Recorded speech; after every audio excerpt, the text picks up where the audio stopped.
నమస్తే, welcome back to world of Bharati. ఈరోజు recipe వచ్చి ఖుష్బూ ఇడ్లీ చెన్నై స్పెషల్ చేద్దాం. తయారు చేసే విధానం చెప్తానండి. ఇప్పుడు ఖుష్బూ ఇడ్లీకి రెడీ చేసుకుందాం. దానికి కావాల్సిన పదార్థాలు: ఇడ్లీ రైస్, ఇది డిమార్ట్లో దొరుకుతాయి, కిరాణా షాపుల్లో దొరుకుతాయి. కప్పుతో 3 కప్పులు వేసుకోవాలి.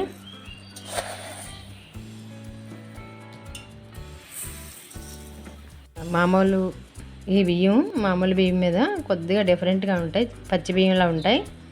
ఇప్పుడు బియ్యం అంటారు కూడా దీన్ని. ఈ 3 గిన్నెలకి ఇది 1 కప్పు మినపప్పు వేసుకోవాలి. మినపగుళ్ళు వేస్తున్నాను నేను, డబల్ హార్స్ మినపగుళ్ళు 1 కప్పు మినపగుళ్ళు, 3 కప్పులు ఇడ్లీ బియ్యం ఈ కప్పుతో. మొత్తం ఇవి 2-3 సార్లు వాష్ చేసుకుని దీంట్లో ఒక 2 గ్లాసులు వాటర్ వేసుకుని దీన్ని ఇలా ఒక 4-5 గంటలు నాననివ్వాలి. మూత పెట్టేసుకుందాం.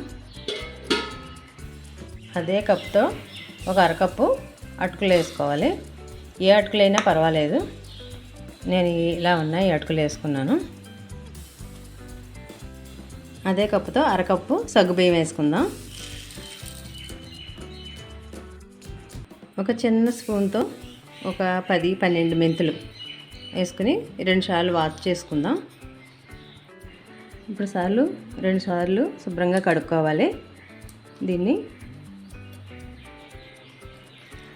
కొంచెం వాటర్ వేసి నానబెట్టుకోవాలి.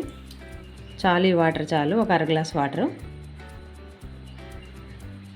దీన్ని కూడా 4-5 గంటలు అలా వదిలేస్తే బాగా ఉబ్బుతాయి. ఈ సగ్గుబియ్యం బాగా నానతాయి, అంతే. ఇప్పుడు చూడండి, సగ్గుబియ్యం అటుకులు అయితే ఇలా నానిపోయి. సగ్గుబియ్యం పెద్ద సగ్గుబియ్యం తీసుకోండి. ఇలా పిండి సగ్గుబియ్యంలా ఉంటాయి కదా, అవి తీసుకుంటే పిండి బాగా వస్తుంది. తర్వాత ఈ ఖుష్బూ ఇడ్లీ కూడా తెల్లగా వస్తాయి. మెత్తగా అయిపోయినాయి. 6 గంటలు అయింది కదా, మెత్తగా అయిపోయింది. ఇప్పుడు మెత్తగా పేస్ట్ చేసి చూపిస్తాను.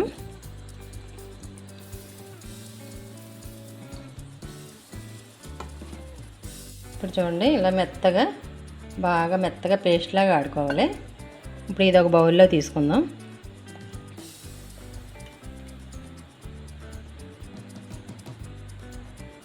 ఇప్పుడు మినపప్పు బియ్యం కూడా, అదే ఇడ్లీ రైస్, మినపప్పు నానబెట్టుకున్నాం కదా, 6 గంటలకు ఇలా నానింది.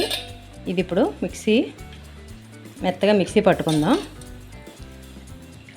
ఇది మెత్తగా రుబ్బుకుంటేనే ఇడ్లీ బాగుంటుంది. గట్టిగా రుబ్బుకోవాలి, ఎందుకంటే ఇడ్లీ ఎలా ఉంటుందో ఇడ్లీ బ్యాటర్గా ఉండాలి. ఇది 2 వాయిలుగా వేస్తున్నాను నేను. దీంట్లో 2 ఐస్ క్యూబ్స్ ముక్కలు వేసుకుని, ఇలాగ ఐస్ ముక్కలు ఉంటాయి కదా, మనం ఫ్రిడ్జ్లో ఎప్పుడు పెట్టుకుంటాం కదా, 2 ముక్కలు వేసుకుంటూ ఆడితే ఈ వాయికి ఒక 2 ముక్కలు వచ్చి వాయికి ఒక 2 ముక్కలు వేసుకుని ఆడుకుంటే పిండి అయితే స్మూత్గా ఉంటుంది. ఇది ఫ్లఫీగా అవుతుంది అనమాట మనం ఇలా వేసుకుంటే. మిక్సీ వేడికి ఇది అవ్వదు. గ్రైండర్లో వేసుకున్నా కూడా ఇలాగే వేసుకోండి. చూడండి, ఇది నేను 2 వాయిలు కూడా ఇలాగే మెత్తగా ఆడుకున్నాను. మెత్తగా గట్టిగా ఆడుకోండి.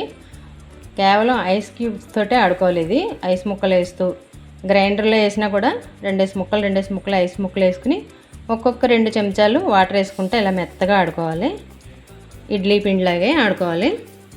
ఇది మొత్తం పిండి అయితే ఇంత అయింది నాకు. ఇదంతా ఇలాగా ఇప్పుడు రాత్రి 9ంటికి ఆడాను నేను పిండి. ఓవర్ నైట్ అంతా ఇది ఇలాగే వదిలేయాలి. ఇప్పుడు మూత పెట్టుకుని ఓవర్ నైట్ అంతా ఇలా మూత పెట్టుకునే ఉంచాలి. రేపు పొద్దుట ఇది పిండి ఎలా ఉందో చూపిస్తాను. ఇప్పుడు రాత్రి అంతా మూత పెట్టి ఉంచాం కదా, ఎలా చూసారా ఎలా ఉందో, చాలా బాగా పులిసింది పిండి.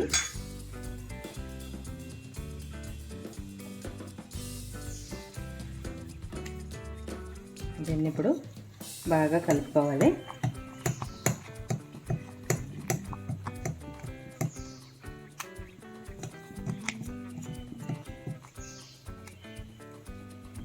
చేయి పెట్టి కలుపుతాను.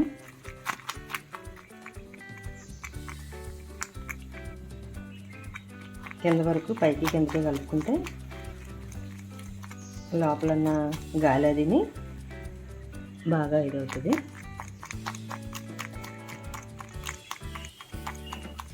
ఇలాగ పైకి కిందకి కలుపుకోవాలి.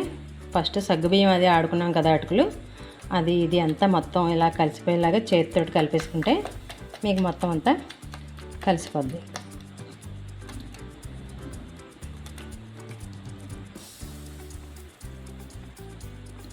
చూసారా పిండి ఎంత ఫ్లఫీగా వచ్చిందో, ఎంత మెత్తగా ఆడుకుంటేనే ఇడ్లీ మీకు బాగా వస్తుంది.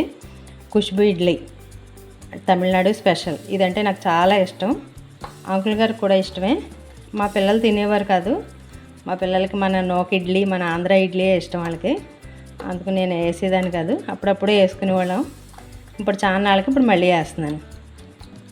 యూట్యూబ్ వల్ల అన్ని వంటలు బయటకు వస్తున్నాయి ఇప్పుడు. ఓకే,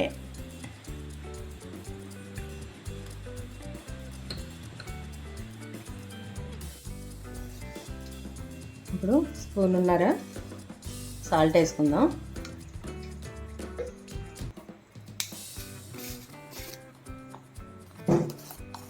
తర్వాత ఒక స్పూను, చిన్న స్పూన్ తోటి ఈనో వేసుకోవాలి. ఈనో ఇప్పుడు పైకి కిందకి బాగా కలుపుకోవాలి.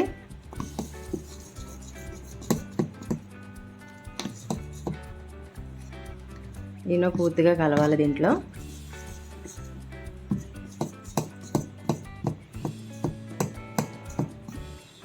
ఇప్పుడు ఇడ్లీ రేకులో కొంచెం నూనె కానీ ఆయిల్ కానీ రాసుకుని ఇడ్లీ పెట్టుకుందాం.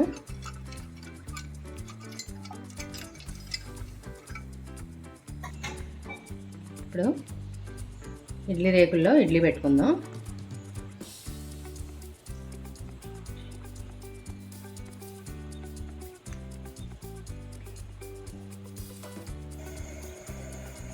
ఇప్పుడు స్టవ్ వెలిగించి ఇడ్లీ పాత్ర పెట్టుకుని ఒక గ్లాస్ నీళ్ళు వేసుకుని ఇలా మరగనివ్వాలి. తర్వాత ఇడ్లీ రేకులు పెట్టుకుని ఒక 10 నిమిషాలు ఉడికించుకోవాలి.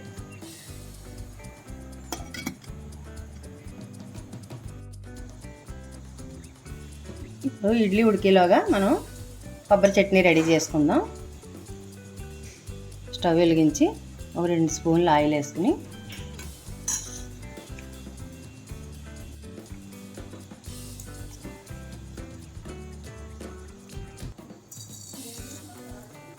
ఒక స్పూన్ జీలకర్ర వేసుకుని ఇప్పుడు 6-7 పచ్చిమిర్చి ఇలాగా నాటు పెట్టుకుంటే చిటపట్లాడకుండా ఉంటాయి, తేలకుండా ఉంటాయి. ఇది కొంచెం తెల్లగా వచ్చే వరకు వేయించుకోవాలి. నేనైతే పచ్చి వేయను, చాలామంది పచ్చి వేస్తారు, పచ్చి వేయను నేను. చట్నీ అయితే పచ్చి వాసన వస్తుంది. ఇలా వేయించుకుంటే కమ్మగా ఉంటుంది కొబ్బరి చట్నీ. ఒక ప్లేట్లో తీసుకుని స్టవ్ ఆర్పేసి ఒక ప్లేట్లో తీసుకుందాం. ఇలా తెల్లగా వస్తే పచ్చివాసన పోయినట్టు.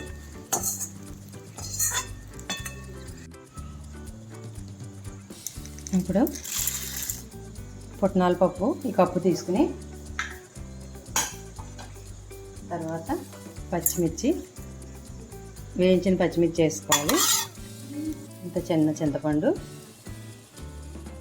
ఇలా కొబ్బరి ముక్కలు కొన్ని, తర్వాత ఒక 4 వెల్లుల్లి రెబ్బలు,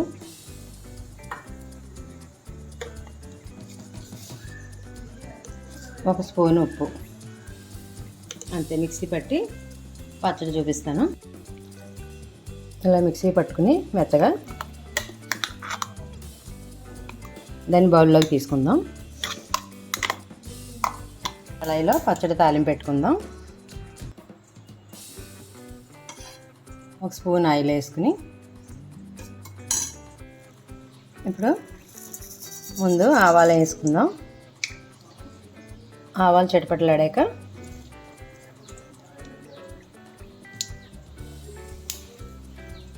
మినప్పప్పు, జీలకర్ర,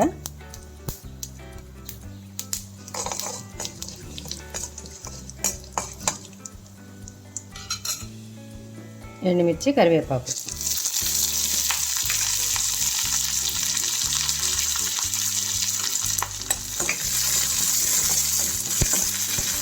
తాలింపు ఎప్పుడు ఎర్రగా వేయించుకోవాలి.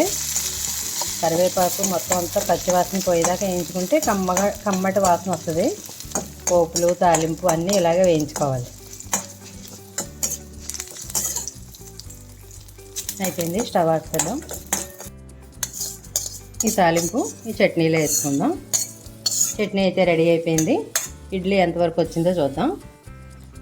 స్టవ్ ఆఫ్ చేసుకుని ఇడ్లీ చూద్దాం.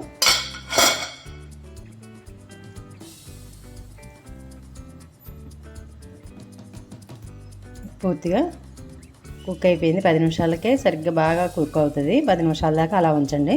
ముందు ఫుల్లో, తర్వాత సిమ్లో పెట్టుకుంటే ఇడ్లీ బాగా, ఏ ఇడ్లీ అయినా సరే అలాగే కుక్ అవుతుంది. ఇప్పుడు బయటికి తీసి చల్లారి పెట్టుకుందాం.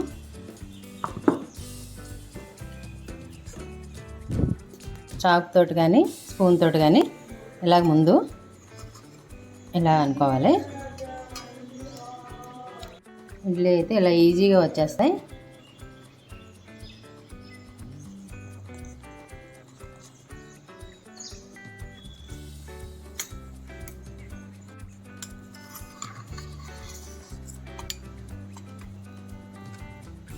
మొత్తం ఇడ్లీలన్నీ ఇలాగే తీసుకుని ప్లేట్లో పెట్టుకుందాం.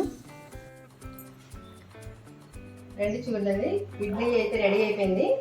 ఖుష్బూ ఇడ్లీ చూడండి ఎలా ఉందో చూపిస్తాను.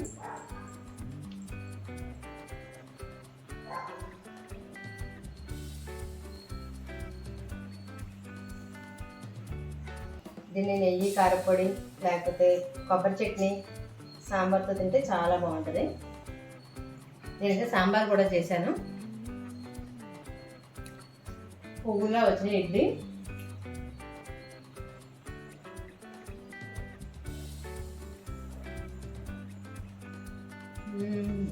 సూపర్.